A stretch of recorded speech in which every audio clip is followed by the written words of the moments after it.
Hi class, I'm super excited for today. It is our last chapter in the book, The Call of the Wild. Now I hope that some of you are planning on watching the movie as soon as it gets released, which I think it's getting released to video pretty soon. Don't know the exact date. Our last chapter, chapter 10, rightfully so, is called The Call of the Wild. All right, let's see what happens. One night, Buck woke up suddenly and sniffed the air, his hair bristling. From the forest came a call that was different than before. It was a long, drawn-out howl, and he sprang through the camp where everyone was still asleep and ran through the woods. As he moved closer to the cry, he went slowly and carefully until he came to an open place among the trees. There Buck saw a long, lean timber wolf sitting on its hind legs with its nose pointed to the sky. Buck made no noise, but the wolf stopped howling and looked around. Buck walked into the open, half crouching, his body poised and ready to jump, tail straight and stiff. Buck wanted to show that he could be friendly, but the wolf ran away. Buck followed and easily caught up to him. The wolf whirled around, ready to fight. Buck did not attack. Instead, he circled around the wolf and tried to show that he was friendly. The wolf was suspicious and afraid. Buck was at least 3 times larger than the wolf, and the wolf's head barely reached Buck's shoulder. When he saw a chance, the wolf ran away, and Buck chased him again. Buck always caught up to him, and he ran again until he was tired. In the end, Buck got what he wanted. The wolf, finding that he was not in danger, finally sniffed nose with him. They became friendly and played with each other in a nervous, shy way. After some time, the wolf started off at an easy run and wanted Buck to come along, and they ran side by side through the night into the mountains. They ran for days, and Buck was happy. He knew he was finally answering the call, running next to his friend who was like a brother to him. They stopped by a stream to drink, and then Buck remembered John Thornton. He sat down. The wolf started on and then returned to him, sniffing noses and trying to encourage Buck to keep going. But Buck turned around and started slowly back. For an hour, the wolf ran by his side, whining softly, and then he sat down, pointed his nose upward, and howled. It was a sad howl as Buck kept going. He heard it grow fainter until it was lost in the distance. John Thornton was eating dinner when Buck ran into camp and jumped on him, licking his face, biting his hand in their friendly way, while Thornton shook Buck back and forth and called him names. For 2 days and nights, Buck never left camp, never left Thornton out of his sight. He followed him everywhere, watched him while he ate, saw him into his blankets at night and out of them in the morning. But after 2 days, Buck began to feel the strange call in the forest stronger than ever. Buck's restlessness came back, and he could not stop thinking about the wolf and their run through the forest. Once again he took to wandering the woods, but the wolf was not there. He began to go out at night, staying away from camp for days at a time. Once he crossed over the mountain and wandered for a week looking for the wolf, hunting and eating as he traveled. He never seemed to get tired. He fished for salmon in a stream. He even won a fight against a large black bear. It was a hard battle, and it made Buck feel like a fighter again. 2 days later, he hunted wolverines and caught 2 of them. He felt like the best hunter in the world, the strongest animal. He was proud, and it showed in the way he moved. Except for the brown color on his nose and above his eyes and the white hair across his chest, he looked like a gigantic wolf, larger than the largest wolf in the world.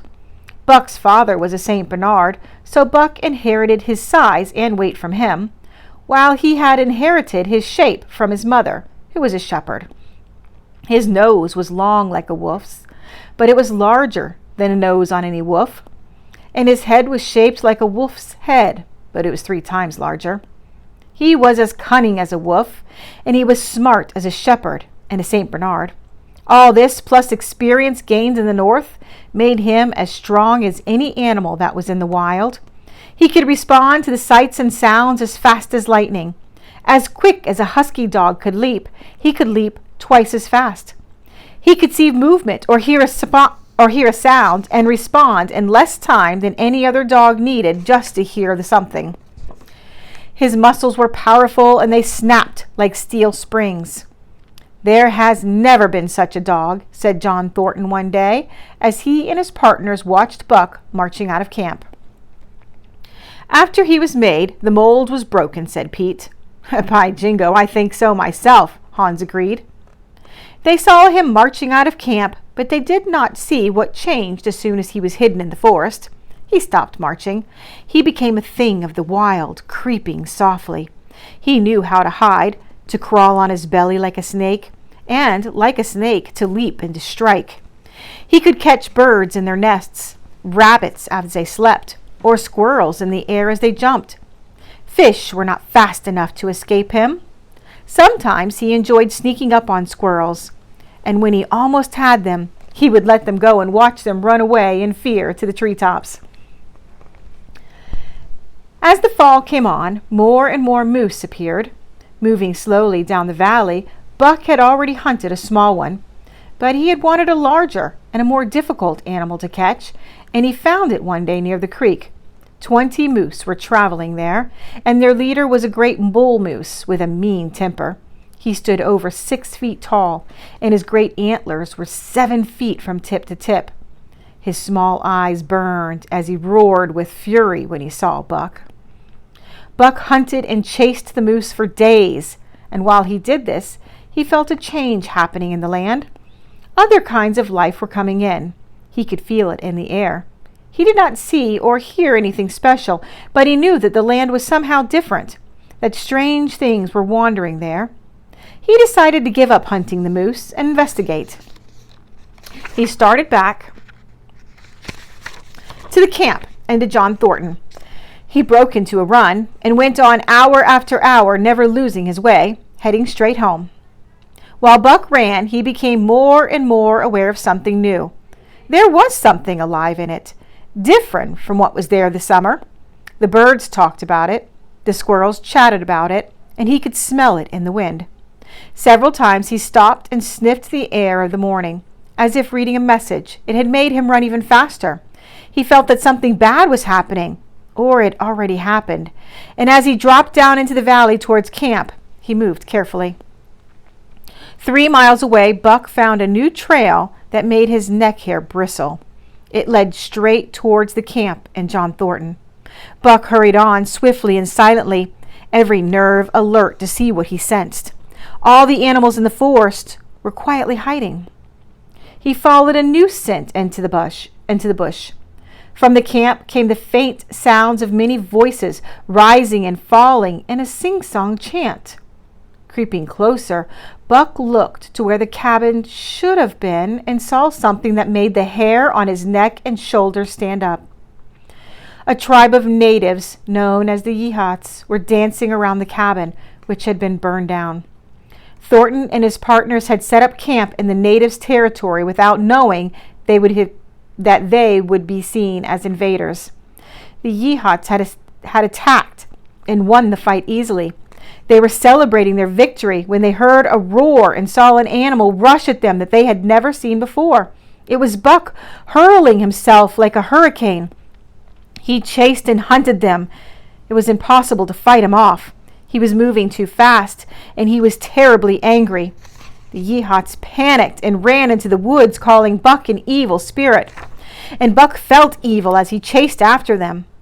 After some time, Buck returned to the camp, which had been destroyed. The men and the dogs were gone. Buck could smell the place where Thornton had fought and lost. Oh, horribly sad part.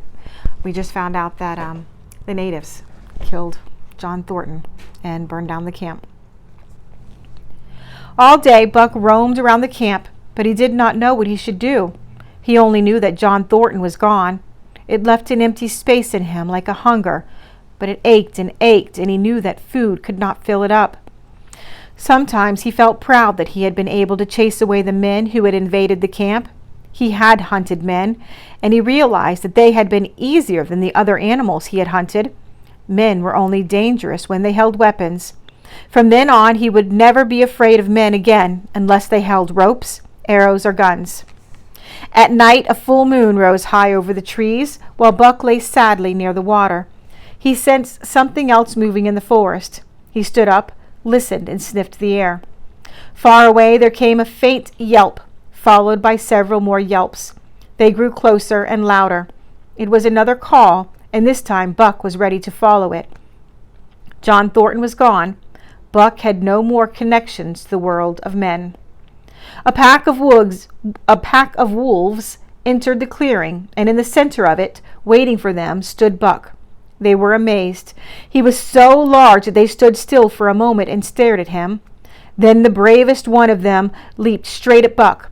Like a flash, Buck fought back. More and more of them tried to attack him, and he fought all of them off. He did so well that after half an hour, the wolves retreated. They were tired and hurt. Some were lying down, others stood watching Buck, and others were drinking from the water. One wolf, long and lean and gray, approached cautiously in a friendly way, and Buck recognized him as the one he had met before. He was whining softly, and Buck whined. They touched noses. Then an old wolf, thin and battle-scarred, came forward. Buck also sniffed noses with him. Then the old wolf sat down, pointed his nose at the moon, and let out a long wolf howl. The other sat down and howled too, and now the call came to Buck too. He sat down and howled with them. After that, the pack crowded around him, sniffing in a half-friendly, half-savage way. Their leaders carried the youngest ones and ran away into the woods. The wolves followed, yelping together, and Buck ran with them, side by side, with his wild friend, yelping as he ran.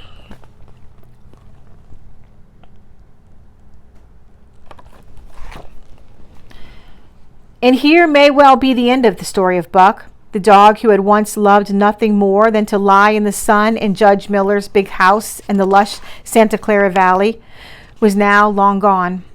But in the years afterwards, the Yeehats noticed a change in the wolves.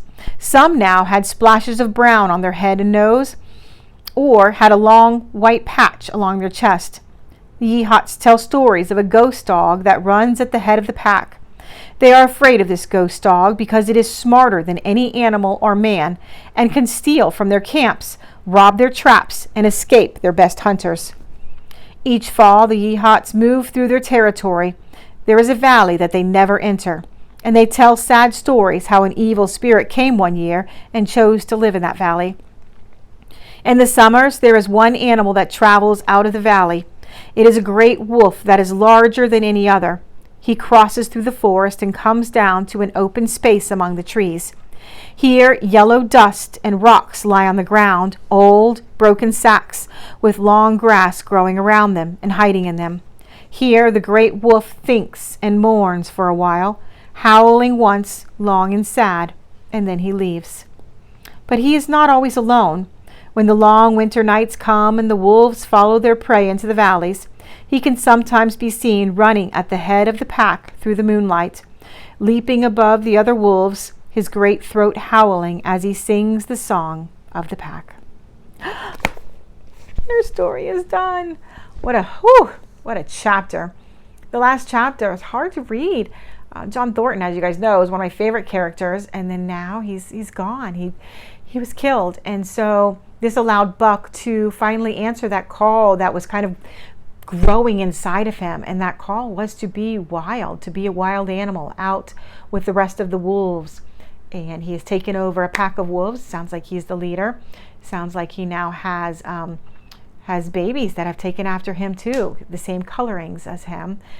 And that's the end of our story. I hope you enjoyed it as much as I did.